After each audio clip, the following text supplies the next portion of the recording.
हिंदी साहित्य समागम चैनल पर सभी मित्रों का हार्दिक स्वागत और अभिनंदन है। मित्रों, जैसे कि आपको मालूम होगा कि उत्तराखंड एलटी सिलेबस से संबंधित हमने एक महा मैराथन सीरीज प्रारंभ की थी और इसके अंतर्गत हमने 1000 नंबरों का जो है एक सीरीज प्रारंभ की। उसके अंतर्गत आज छठा प्रश्नोत्तरी होगा, छठा प्रैक्टिस सेट होगा। इससे पूर्व हम 5 प्रैक्टिस सेट करा चुके हैं। उस 5 प्रैक्टिस सेट के अंतर्गत हम 350 से प्लस क्वेश्चन करा चुके हैं। इसमें आज 50 क्वेश्चन होंगे और 50 क्वेश्चन कंप्लीट होने के बाद आज हमारे 400 प्रश्न पूरे हो जाएंगे। शेष प्रश्न इसी प्रकार निरंतर प्रैक्टिस सेट के माध्यम से आपको उपलब्ध होते रहेंगे। जो पूर्व के वीडियो हैं, अगर अभी भी आपने नहीं देखे तो आप देख सकते हैं, क्योंकि इसमें हमने जो है एक बेहतर मिश्रण किया गया है। जो नए रचनाकार लगे हैं उनसे भी संबंधित, जो नए टॉपिक लगे हैं उनसे भी संबंधित, और 6 से 7 क्वेश्चन लगातार हम प्रत्येक प्रैक्टिस सेट में उत्तराखंड साहित्य से भी हमने इसमें डाले हैं। तो आप पूरा इस वीडियो को देखना, जिससे कि आपका रचनात्मक अध्ययन निरंतर बना रहे। तो देखते हैं आज का प्रैक्टिस सेट प्रारंभ करते हैं। पहला प्रश्न है, अशोक वाटिका में सीता खंड काव्य किस पत्रिका में प्रकाशित हुई? ठीक है, अशोक वाटिका में सीता किस पत्रिका में प्रकाशित हुई? ए अल्मोड़ा अखबार, बी बागनाथ पत्रिका, सी शक्ति पत्रिका और डी स्वाधीन प्रजा। तो किस में हुई थी? आपको जैसे कि मालूम होगा, यह जो अशोक वाटिका में सीता खंड काव्य है ये किसका है? तो यह देवकी महारा का है। ठीक है, देवकी महारा का है। ठीक है, तो आप जानते हो कि ये बागनाथ पत्रिका में हुआ था। ठीक है ना। बागनाथ पत्रिका का संपादक जो थे वो इन्हीं के ही देवकी मेहरा के जो थे पति थे, यशपाल। ठीक है ना।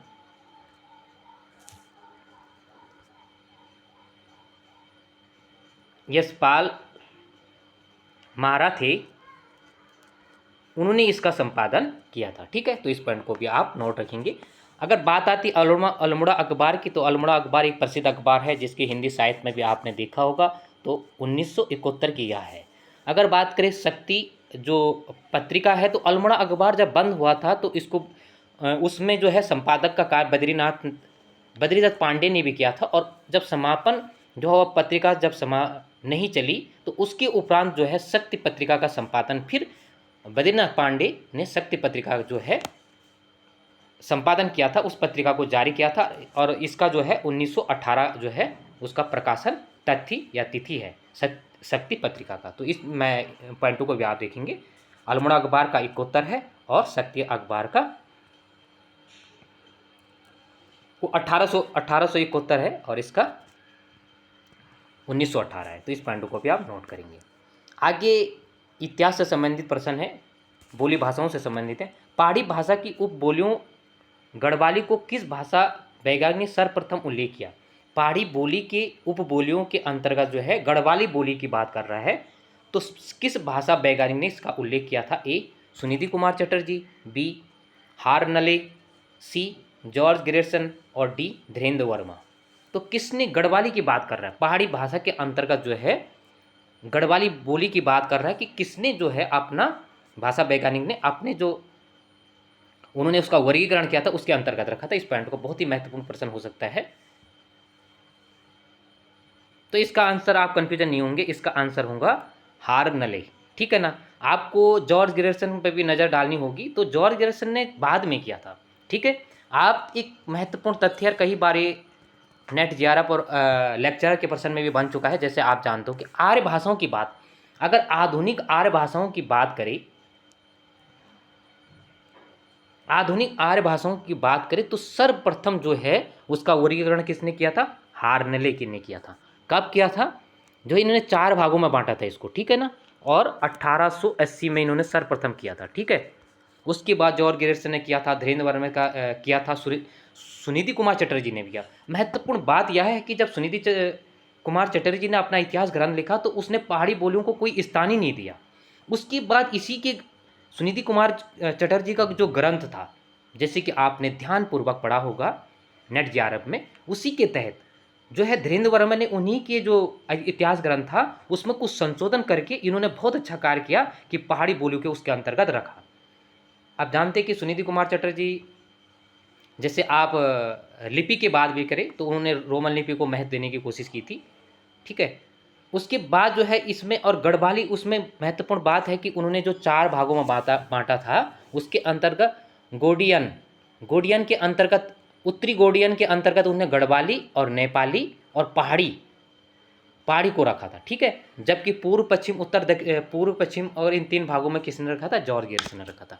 कुल मिला के आपका कन्फ्यूजन हो रहा होगा, तो कन्फ्यूजन होने की आवश्यकता नहीं है। सिर्फ आपने यह देखना है कि गढ़वाली बोली की बात आएगी तो सर्वप्रथम किसने किया था, हार्नल ने, जो आपने जो वर्गीकरण किया था उसने किया था। धीरेन्द्र ने तो किया ही था, उसने तो गढ़वाली कुमाऊनी बोली का महत्व, लेकिन वहाँ पर कुमाऊनी बोली का महत्व हमें नहीं मिलता है। पहाड़ी मिलता है, नेपाली मिलता है, लेकिन गढ़वाली का स्पष्ट उल्लेख उन्होंने अपने वर्गीकरण में किसने किया, हार्नले ने किया। और क्वेश्चन ये भी कई बार बन चुका है कि सर्वप्रथम आधुनिक आर्य भाषाओं को वर्गीकरण किस भाषा वैज्ञानिक ने किया, तो यह आएगा हार्नले आएगा, ठीक है। जिसको आप पॉइंट को आप नोट कर लेंगे। आगे महत्वपूर्ण प्रश्न है, नारी सौंदर्य पे शेरदा ने कौन सी कविता लिखी। तो नारी सौंदर्य पर कौन सी कविता लिखी होगी, ए बसंत, बी कुछेतु, और सी फचेक, और डी चौमासिक व्योम। तो कौन सी नारी सौंदर्य की बात कर रहा है यहाँ पर, ठीक है। उन्होंने 2-3 प्रकार की रचनाएं लिखी थी ना शेरदा ने, ठीक है। तो नारी सौंदर्य, एक तो उन्होंने नारी सौंदर्य पर लिखा था, दो उन्होंने नारी सौंदर्य पर लिखे थे, 2 उन्होंने प्रकृति पर लिखे थे, एक महाकाव्य आत्मा शैली में लिखा था उन्होंने, ठीक है। तो इसका आंसर सीधा सीधा बी होगा, कन्फ्यूजन नहीं होंगे, ठीक है। ये 2 रचनाओं की बात करें तो उन्होंने प्रकृति पर लिखा था, ठीक है ना। ये 2 रचनाओं उन्होंने प्रकृति पर लिखा था, जबकि कुछ हेतु ये रचना उन्होंने किस पर लिखा, नारी सौंदर्य पर लिखा। और एक अनुवार, इसके अंतर्गत ही अनुवार है, तो वह उन्होंने जो 2 रचनाएं लिखी, कुछ हेतु और अनुवार जो है नारी सौंदर्य की बात आएगी, तो इन दोनों रचनाएं लिखी। और बसंत और चौमासी व्योम प्रकृति पर उन्होंने ये रचनाओं को लिखा था। अगला महत्वपूर्ण प्रश्न है, पिछले प्रश्न पत्र में जैसे कि आपका विचार था कि प्रश्न पत्र जो है ज़्यादा कठोर हमें लग रहा है, तो आज थोड़ा सा इसको ज़रा एक सरल रूप देने की कोशिश की गई है। निम्न में से कौन सा सही सुमेलित नहीं है, ए न्यो निसाब देवकी महारा, बी भूम्याल अबोध बंधु बहुगुणा, सी प्रेम पथिक तोता कृष्ण गैरोला, डी डाली माटी जीवानंद श्रीयाल। तो कौन सा सही सुमेलित नहीं है, ठीक है। सारी रचनाएं काफ़ी प्रसिद्ध है, कन्फ्यूजन होने की आवश्यकता ही नहीं है। अब देखो आप तो आकलन कर दिया होगा आपने, तो इसका सही आंसर ए होगा, ठीक है ना। इसमें कोई कन्फ्यूजन नहीं है। भूमियाल किसका, अबोध बंधु बहुगुणा का है, काफ़ी प्रसिद्ध है, महाकाव्य है, 15 इसमें सर्ग है, ठीक है ना। प्रेम पथिक है, ठीक है, प्रेम पथिक तोता कृष्ण गैरोला का, इसमें भी कोई दिक्कत नहीं है। इसमें जो है 7 खंड हैं और टेरी के राजा के पर आधारित है, वहाँ की पहाड़ का सौंदर्य के बारे में। और सिरदूर गांव का इसमें उल्लेख किया गया है, ठीक है। जैसे हम सिरदूर गांव आप भूलना मत, ठीक है ना। हो सकता है इस प्रकार से आ सकता है, देखिए हिंदी साहित्य में हमें जैसे देखने को मिलता है, क्या मिलता है हमें, जैसे मेला आंचल में किस गांव का उल्लेख किया गया है ना। तो इसी प्रकार से इस एक क्वेश्चन बनने के आधार हो सकता है कि सिरदूर गांव को आप भूलना मत। डाली माटी जीवानंद श्रीयाल की है। अब देखो देखिए मेरे का क्या है, बस मिलती जुलती रचनाओं को अगर आपने समझ दिया तो हो निश्चित तौर पर आपका बेड़ा पार होगा, और नहीं तो कन्फ्यूजन बना ही रहेगा। और इतना कंप्यूटेशन है तो आपको फाइट करना बहुत मुश्किल हो जाएगा। निश्चित तौर पर कड़वा आपको जरूर लगेगा, लेकिन निश्चित तौर पे कड़वा घूंट आपको पीना ही पड़ेगा अपना रचनात्मक अध्ययन की ओर। तो देवकी महारा का कौन था, निसास था इसका, ठीक है ना, निसास था, ठीक है। ये न्यो निसाब किसका है, तो जो ये न्यो निसाब है यह मोहनलाल नेगी का है, ठीक है ना, मोहनलाल नेगी का है, ठीक है। अब यहाँ से एक न्यो निसाब और निसास में आप अंतर समझ लेना, ठीक है।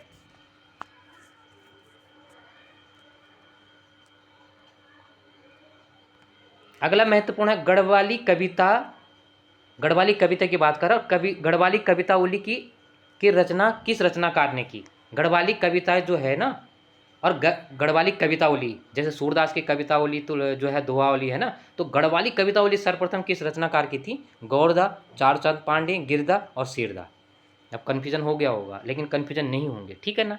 क्यों नहीं होंगे कि इन दोनों ऑप्शन को आप, ठीक है ना, इसमें तोता कृष्ण गैरोला और तारादत्त,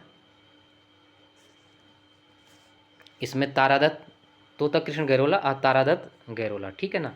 ये ऑप्शन में आप इसको कर लेना, ठीक है। वहाँ हमें गिरदा और गौरदा में कन्फ्यूजन होता है, यहाँ हमें क्या तोता कृष्ण और तारादत्त में कन्फ्यूजन होता है। तो इन चीज़ों को आपको स्पष्ट करनी पड़ेगी।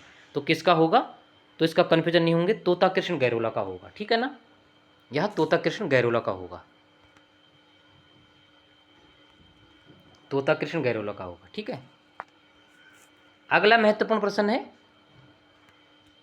किस कवि ने अल्मोड़ा लाल बाजार में औषधालय खोला था, ठीक है। किसने खोला था, ए चारुचंद पांडे, बी गोरदा, सी चंद्रलाल वर्मा और डी गिरदा। तो औषधालय किसने खोला था, अल्मोड़ा लाल बाजार में। देखो कवि होने के उपरांत अपना एक जो है आयुर्वेदिक इन्होंने संस्थान औषधालय खोला था, कहाँ पर, अल्मोड़ा में। काफ़ी महत्वपूर्ण प्रश्न हो जाता है, अल्मोड़ा लाल बाजार में इन्होंने क्या खोला था, औषधालय खोला था। तो किस कवि ने खोला था, महत्वपूर्ण प्रश्न हो सकता है। तो इसका सीधा आंसर क्या होगा, गौरदा होगा, ठीक है ना। देखो आप कंफ्यूजन नहीं होंगे। पहली बात तो आप, मैं कई बार कह चुका हूँ और आप खुद ही समझदार हैं, ज़्यादा आप लोगों को हम समझा नहीं सकते हैं, लेकिन कुछ बातें, कुछ तथ्य को आपने रटना ही रटना होगा। मैं वही बात दोहराना चाहूँगा कि साहित्यकारों के जो वर्चस्व की बात जब आई थी, जो है रामचंद्र शुक्ल और हजारी प्रसाद की, तो उन्होंने कहा कि मैं ये बात को फिर दोहराना चाहता हूँ कि इस्लाम ना आया होता तो तब भी यहाँ का साहित्य ऐसा ही होता। और बार बार मैं इसको 1 महीने पहले भी दोहरा चुका हूँ, इस बार को इसलिए दोहरा चुका हूँ कि आपने इन चीज़ों को तो कंप्लीट करके रखना ही रखना है इन, ठीक है ना। जिससे आपका सिलेबस में गिरदा लगा ही नहीं है तो आप वहाँ पर कैसा आ जाएगा, और अगर आ भी जाएगा तो पहले महत्व तो आपको गिरदा को, गौरदा को देना ही देना है, ठीक है ना। यहाँ पर आपने गिरदा को महत्व नहीं दिया। ग्रीस नाम है इनका गिरदा, और गौरीदत्त गौरदा, गौरीदत्त पांडे इनका पूरा नाम है, गौरीदत्त पांडे, ठीक है। तो गिरदा गौरदा को आपने नहीं भूलना है, ठीक है ना। गौरदा को आपने ध्यान रखना है, गिरदा आपके उस सिलेबस में नहीं लगा हुआ है, और मात्र 12 रचनाओं में एक रचनाकार इनको आपके सिलेबस में नहीं है। बस आ सकता है आप देखेंगे रोग पढ़ा रहे हैं वो बात अलग है, लेकिन महत्वपूर्ण बात है कि आप इस पॉइंट को मान के, तभी आपका कन्फ्यूजन दूर होगा तोता कृष्ण गैरोला और तारादत्त गैरोला में, और गोरदा और गिरदा में, ठीक है। तो लाल बाजार का संबंध इनसे है। और कई बार इनसे, देखो ये पूर्व में क्वेश्चन भी मैंने बना था जिसमें मैंने भगनोलिया कवि के बारे में इसमें बताया था कि भगनोलिया कवि किसको, तो इन्हीं को कहा जाता है, ठीक है ना। भगनोलिया कवि इन्हीं को कहा जाता है। एक और भी है इनका, गौरी गुटका है नाम की इनकी कविता है, गौरी गुटका नाम की, ठीक है, गौरी गुटका। और भगनोलिया कवि देखो, गौरी और गुटका, गुटका खाना भी अच्छी बात नहीं है, और भगनोलिया या भांग पीने भी अच्छी बात नहीं। इस आधार पर भी आप इसको अपने जहन में डाल सकते हैं, ठीक है। गौरी गुटका को याद कर लेना, उसी से तो भगनोलिया जो कवि हैं तो आपके दिमाग में आ जाएगा कि गौरी गुटका इनकी एक रचना है, और जो है भगनोलिया कवि ने कहा जाता था, ठीक है ना। और इसमें बहुत एग्जाम्पल के तौर पर मैंने बताया था कि आंसू कवि लोग इनको कहते थे, लेकिन इन्होंने कहा मैं आंसू कवि नहीं, मैं भगनोलिया कवि हूँ। किस आधार पर, जैसे कि मैंने आपसे बताया था कि इसी आधार पर किसने, मैथिली शरण गुप्त, ठीक है, और रामधारी सिंह दिनकर, ठीक है ना। मैथिली शरण गुप्त ने क्या कहा था, यही तो कहा था कि नहीं मैं कौटुंबिक कवि मात्र हूँ। और रामधारी दिन की रचनाओं में भी हमें देशभक्ति की जो एक जिज्ञासा उत्पन्न होती थी, तो उन्होंने भी इसी आधार पर कहा कि मैं जो है राष्ट्र कवि नहीं हूँ, मैं डिप्टी राष्ट्र कवि हूँ। तो ये एग्जाम्पल के द्वारा मैं आपको स्पष्ट कर चुका हूँ। तो गोरदा को आप ज़्यादा महत्व देंगे जहाँ तक मेरी बात है, ठीक है। बसरे उनकी भी रचना है, गिरदा की भी रचना है। गिरदा की जैसे नगाड़े खामोश है, उनके नाटक, ये धनुष यज्ञ इनका ये है, धनुष यज्ञ और नगाड़े खामोश है इनके नाटक हैं। उसके बाद हमारी कविता का आखर, सैकड़ों के स्वर। लेकिन जब महत्व प्राथमिकता की आएगी, जो सिलेबस की बात आएगी, तो आप सिलेबस से सीमा रेखा आपने पार नहीं करनी कुल मिला के। क्योंकि मैं देख रहा हूँ कि कई बार आपके क्वेश्चन ही आ जाते हैं। अभी यही क्वेश्चन आता है एक गौरदा में कि सर इनका जन्म जो है देहरादून में हुआ ही नहीं था। अब मैं क्या कहूँ, 2 महीने पहले मैंने प्रेटी सेट बना चुका हूँ। सबसे पहले 16 तारीख 18 तारीख को मैंने प्रेटी सेट बनाया था, उससे संबंधित मैंने गढ़वाली और कुमाऊनी रचनाकारों को लिखा था। तो उनका जन्म वहीं हुआ था, ठीक है ना। बशर्ते उनका मूल जो है कुमाऊं में था। तो इस पॉइंट को भी आप देखो, आप किसी के चैनल के उस पर मत जाओ, किसी की बोलने पर मत जाओ। जितने इधर उधर देखोगे उतना कन्फ्यूजन होगा, वो तुम्हारे लिए घातक होगा निश्चित तौर पर। 100% मैं कहना चाहूँगा आपको। बस आपको कड़वा लगे, लेकिन निश्चित तौर पर ये आपके लिए घातक सीमित देखो जो आपके लिए उचित है, जो तथ्य हैं, जो सिलेबस से टच है, उन चीज़ों को देखने की कोशिश करो, नहीं तो व्यर्थ में देखने की आवश्यकता ही नहीं है। आप 1000 मैटर अपने जोड़ा दो, 1000 प्रैक्टिस सेट लगा लो, 1000 चैनल देख लो, कि इसका महत्व नहीं होता मित्रों। तो मैं कहना यही चाहूँगा कि आप सीमा रेखा पार नहीं करने, जो सिलेबस में है उसको महत्व देना है। आगे चलते हैं। आगे, राजभाषा आयोग की समीक्षा के लिए संयुक्त संसदीय राजभाषा आयोग का गठन कब किया गया? जो संयुक्त संसदीय राजभाषा आयोग का गठन कब किया गया था? 1957, 1955, 1965 और 1968। काफ़ी महत्वपूर्ण प्रश्न है। पिछले प्रश्न पत्र में प्रयोजनमूलक हिंदी का मैंने बनाया था, ठीक है, और इस क्वेश्चन में मैंने राजभाषा का, और उसमें मैंने किसे खंड का में बनाया था। इसमें मैंने राजभाषा के साथ अभी क्वेश्चन जो आपको मिलेगा वह अभी शब्द शक्ति में भी मैंने क्वेश्चन बनाए। तो इसका कन्फ्यूजन नहीं होंगे, इसका आंसर क्या होगा? 57 होगा, ठीक है। राजभाषा आयोग कब बना था? 55 में बना था, और इसकी समीक्षा कब की? 57 में की गई थी। काफ़ी महत्वपूर्ण पॉइंट है। अब जो इसकी अध्यक्षता की थी वो गोविंद वल्लभ पंत ने की थी, जिनका जो है कि जिनका संबंध क्या है, हमारे उत्तराखंड से है, ठीक है ना। तो गोविंद वल्लभ पंत की अध्यक्षता में यह हुआ था। क्या? संयुक्त संसदीय समिति का जो गठन किया गया था, उसकी अध्यक्षता गोविंद वल्लभ पंत ने की थी। ये महत्वपूर्ण प्रश्न है, उत्तराखंड के परिप्रेक्ष्य में यह क्वेश्चन आ सकता है। इस पॉइंट को आप नोट करेंगे। तथ्यों को टटोलने की कोशिश कीजिए। प्रमाण और तथ्यों पर जाने की, कल्पनाओं पर जाने की जरूरत नहीं है मित्रों। आपका रचनात्मक ज्ञान तभी बढ़ेगा जब आप तथ्यों की ओर जाने की कोशिश करोगे। अगला महत्वपूर्ण प्रश्न है, भोजपुरी बोली भाषा का या बोली का नामकरण किसने किया था? काफ़ी महत्वपूर्ण प्रश्न है। ए. राउल शक्तियान, B. George Grierson, C. Raymond और डी. Karl Brook. तो काफ़ी महत्वपूर्ण प्रश्न हो सकता है नामकरण के। और इसी प्रकार का क्वेश्चन आपने देखा होगा 22-23 में मैंने देखा, ये पटवारी लेखपाल में जो पूछा गया था, इसी प्रकार से एक क्वेश्चन पूछा गया था। और राहुल शक्तियान की वो खड़ी बोली के संबंध में पूछा गया था, कौरवी बोली के संबंध में। तो आप जानते हैं कि इनका संबंध तो कौरवी बोली से था, राहुल शक्तियान का। तो आप अब इन तीनों में से आपने चुनना है कि भोजपुरी बोली जो है, तो कन्फ्यूजन नहीं हुआ, रेमंड का है, ठीक है ना, रेमंड का है। जब तक जॉर्ज ग्रियर्सन की बात आएगी, काफ़ी महत्वपूर्ण प्रश्न है, इसको तो आप जानते हैं, राहुल शक्तियान का संबंध जो है कौरवी बोली से, ठीक है ना। इनका संबंध भोजपुरी से, रेमंड का संबंध भोजपुरी से है। जबकि जॉर्ज ग्रियर्सन की बात करें तो इन्होंने जो है, एक तो बिहारी बोली जो है, बिहारी बोली है ना, बिहारी बोली को आप नोट करेंगे, बिहारी बोली को आप भूलेंगे नहीं। बिहारी बोली का नामकरण इन्हीं ने किया था, ठीक है ना। बिहारी बोली का नाम किसने किया था? इन्होंने किया था। और दूसरा, इन्होंने एक राजस्थानी बोली है, ठीक है ना, ठीक है। राजस्थानी और जो है बिहारी बोली का इन्होंने जॉर्ज ग्रियर्सन ने किया था नामकरण, ठीक है। और भोजपुरी का गया था रेमंड ने। अगर कार्ल ब्रूक की बात आएगी तो कार्ल ब्रूक ने किसका किया था? तो इन्होंने किया था मैथिली भाषा जो है, ठीक है ना, मैथिली भाषा का। तो निश्चित तौर पर चारों ऑप्शन से आपकी जिज्ञासा जग चुकी होगी। तो कभी भी किसी भी प्रकार से, एक डिंगल भाषा तो बाकी दास की है, एक ब्रजबुली आता है वो ईश्वर दास की है, लेकिन आप फिलहाल इन पॉइंटों पर आप ध्यान अपना आकर्षित करेंगे।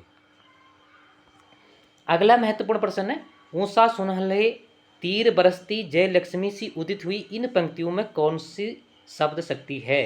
ए. व्यंजना, बी. लक्षणा, सी. अविदा और डी. उपयुक्त में से कोई नहीं, ठीक है। शब्द शक्ति पिछले बार लगी नहीं थी, इस बार आपके उसमें शब्द शक्ति लगी हुई है, और उसके साथ आपकी बोली भाषाएं लगी हुई है, और देवनागरी लिपि लगी हुई है, ठीक है।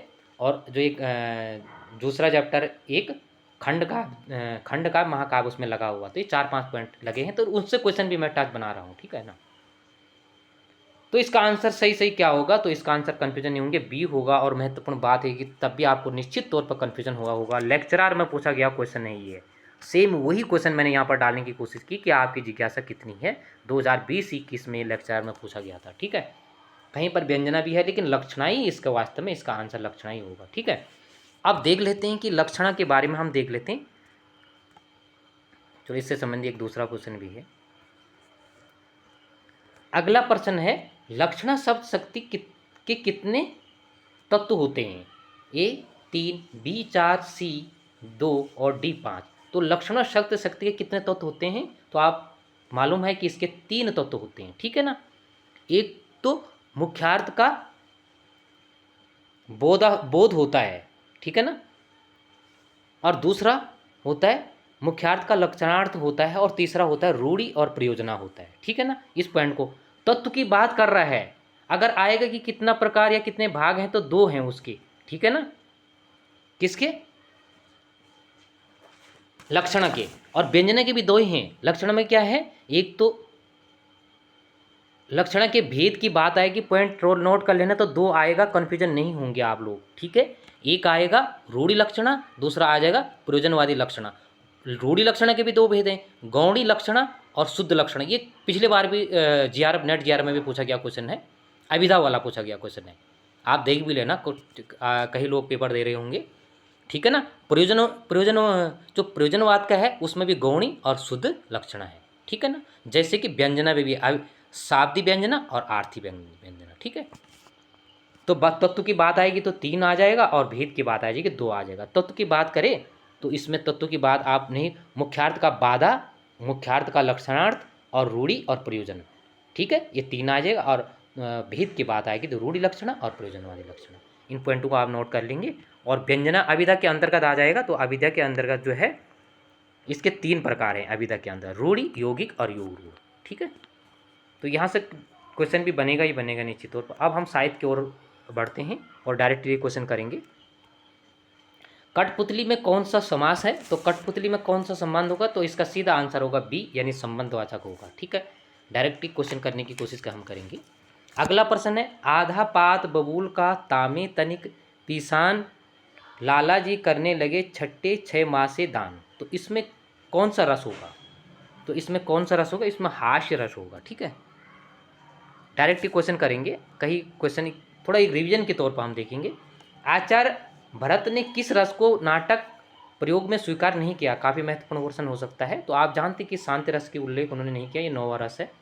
उकार बहुल की बात आएगी तो उकार बहुल इसमें कन्फ्यूजन है, क्योंकि आप जानते हो कि उदासीन जो हैं ये उदासीन के अंतर्गत हैं, ये उकार बहुल के अंतर्गत हैं, ठीक है ना। तो इस क्वेश्चन को आप छोड़ देना, फिर कन्फ्यूजन ज़्यादा बढ़ जाता है। निम्न में से कौन सी विशेषता देवनागरी लिपि में नहीं है? तो कौन सी विशेषता नहीं होगी? तो 5वां का सही आंसर क्या होगा? 4, यानी ये भी सीमा आपका इसको देख लेना। विकास की दृश्य या लिपि ब्रह्मी और क्रोष्टी की समकालीन है, तो यह नहीं होगा, ठीक है। अगला महत्वपूर्ण प्रश्न है, इतिहास ग्रंथ से संबंधित है, काफ़ी महत्वपूर्ण हो सकता है। निम्नलिखित में से कौन सी कृति आचार्य हजारी प्रसाद द्विवेदी की नहीं है? तो कौन सा नहीं होगा? तो आपको जानते हैं इसका डायरेक्ट आंसर आलोचनात्मक होगा। यह राम कुमार वर्मा जी का है, और यह राम कुमार वर्मा जी ने कब लिखा था? काफ़ी बार पूछा जाता है इनका। तो 1930 में लगभग इन्होंने यह इतिहास ग्रंथ अपना लिखा था, लेकिन भक्ति काल तक ही ये लिख पाए। अगला है, आर्य समाज के संस्थापक हैं। तो आर्य समाज के संस्थापक आप जानते हैं दयानंद सरस्वती होंगे, 7वां का। अगला है, प्रगतिवादी कवि हैं। तो प्रगतिवादी कवि कौन है? तो इसका आंसर होगा सी, यानी केदारनाथ।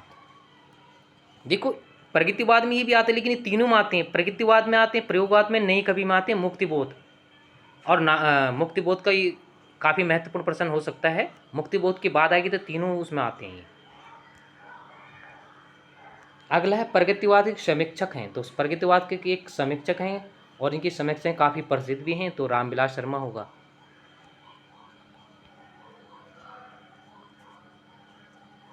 अगला महत्वपूर्ण प्रश्न होगा, अपने काव्य जीवन के उत्तर में अरविंद दर्शन से प्रभावित कवि हैं। तो कौन थे अरविंद दर्शन से? तो आप जानते ही होंगे अरविंद दर्शन से कौन थे?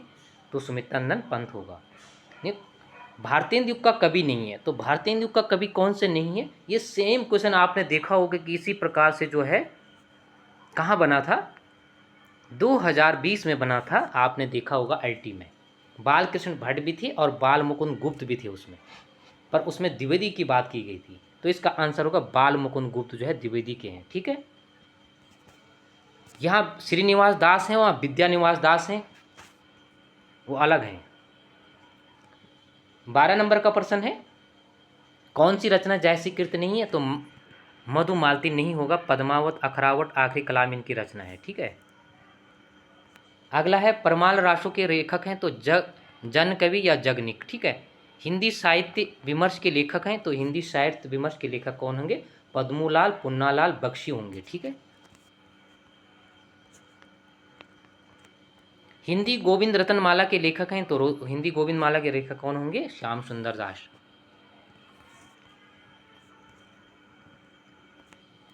दिनमान और प्रतीक के संपादक के रूप में जिन्हें ख्याति प्राप्त हुई तो किन्हें हुई थी? तो यह किसका है? आज्ञे का। हंस पत्रिका का संपादन बहुत महत्वपूर्ण प्रश्न है। हंस का संपादन किया था तो किसने किया था? तो प्रेमचंद, अमृत राय, शिवदान सिंह, तो इन सब ने किया था, लेकिन मुख्य संपादक इसने जहाँ से प्रारंभ किया था वो प्रेमचंद जी थे 1930 में। ठीक है। लेकिन बीच में यह बंद हो गया था, फिर इसको जो है बात आई थी है 1984 में, और राजेंद्र, ठीक है, राजेंद्र यादव, ठीक है,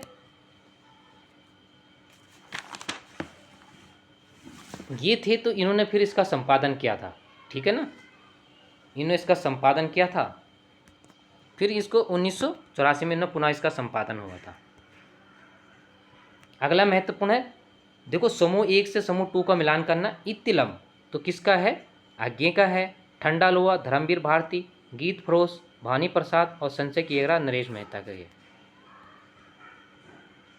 तो इसका आंसर क्या होगा? 1 का 2 होगा। तो 1 का 2 किस में है? तो 1 का 2 दोनों में है, ए में भी है और चौथा यानी डी में भी है, और बी का 1 होगा तो बी का 1 इस यानी इसका 4 होगा या डी होगा इसका। ठीक है, 4 या डी होगा। अगला है सुमेलित करना है, 1 से 2 को सुमेलित करना है। लालटेन की छत किसका है? तो आप जानते कि लालटेन की छत किसका है? अगर ऐसा क्वेश्चन कभी आता तो जो सबसे पहले आपको मालूम होगा कि यह रचना जैसे मन्नू आपके बंटी आप जानते कि मन्नू भंडारी का है, तो आप इससे भी मिलान कर सकते हैं। जैसे बी का अगर चौथा है तो बी का चौथा सिर्फ 3 में है। ठीक है, और फिर क्या हो जाएगा? 1 का 4, बी का 3 हो जाएगा, तो बी का 3,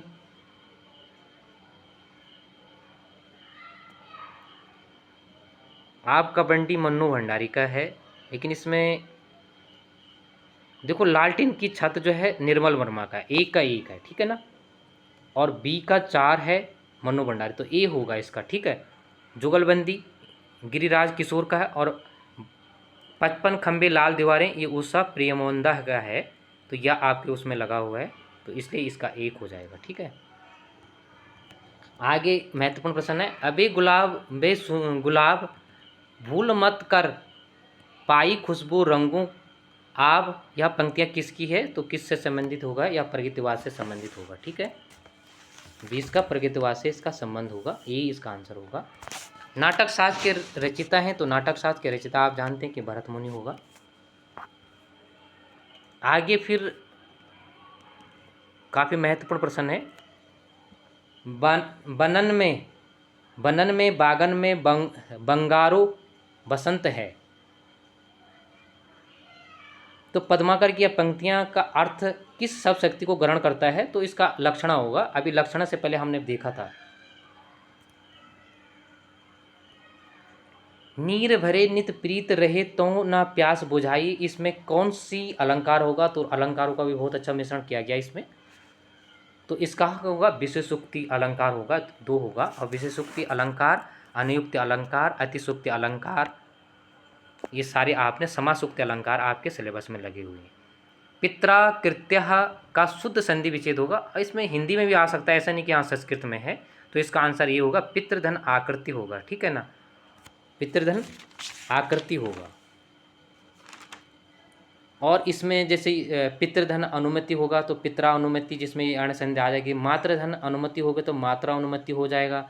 इसी प्रकार से मातृधन आज्ञा और मात्राज्ञा, तो यह किस में आ जाएगा? यण संधि में होगा। लेकिन यहाँ इसमें इसका आंसर इसमें क्या दिया गया है? तो इसमें जो 24 का होगा, तो 24 का आंसर क्या दिया गया? ये यानी पितृधन आकृति, ये इसका आंसर है। कृष्णा कृष्णाकत्वम, तो कृष्णाकत्वम शब्द में संधि होगी, तो कृष्णाकत्वम संधि में क्या कौन से होंगे 25 का, इसका 2 होगा, वृद्धि संधि हो गया, ठीक है ना। तो हो सकता है इस प्रकार से, ऐसा नहीं कि संस्कृत का है तो उसमें देखो इस प्रकार से पित्राधन आकृति वाला जो है ये डायरेक्ट हिंदी में भी पूछा जा सकता है। आगे 26 नंबर का चंद्रकांतिह में समाज होगा, तो कौन सा समाज होगा, तो इसमें 26 का क्या होगा, टू यानी कर्मधारी समाज होगा। अगला है निम्नलिखित में से शुद्ध रूप कौन सा या शुद्ध रूप को आपने छांटना है, तो इसका काफ़ी महत्वपूर्ण प्रश्न हो सकता है 27 का, तो इसका ए होगा हतो उत्साह, हत उत्साहित नहीं होगा, ठीक है ना, इसका ए होगा।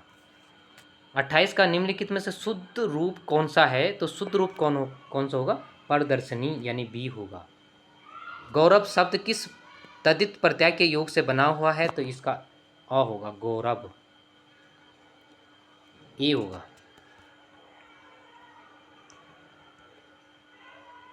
आगे है निम्नलिखित में से कौन सा वाक्य शुद्ध होगा, तो इसमें से कौन सा वाक्य शुद्ध होगा, तो इसका आंसर होगा तीसरा, राम ने भरपेट मिठाई खाई। किस कवि को सतसाई पर हिंदी का प्रसिद्ध मंगला पारितोषिक प्रदान किया गया, तो वियोगी हरि को दिया गया था ये। अगला महत्वपूर्ण है 33 नंबर, वह स्त्री जिसका पति प्रदेश से आने वाला हो के लिए एक शब्द है, ठीक है, काफ़ी महत्वपूर्ण हो सकता है, तो इसका होगा आगमशित पतिका, आगमशित पतिका, ठीक है। और जाने वाला का प्रोषित पतिका होगा, प्रोषित पतिका होगा, तो इसका डी आंसर होगा। 34 नंबर का वकील किस भाषा का शब्द है, तो वकील होगा अरबी भाषा का शब्द होगा। 35 नंबर का षटक है, ये काफ़ी महत्वपूर्ण हो सकता है, तो षटक क्या है, तो षटक क्या है, एक प्रकार का, 35 का होगा एक प्रकार का नाटक का ये रूप है, ठीक है। 36 नंबर का है कस्तूरी कुंडल वैसे आत्मकथा है, तो यह किसका है, मैत्री पुष्पा का है।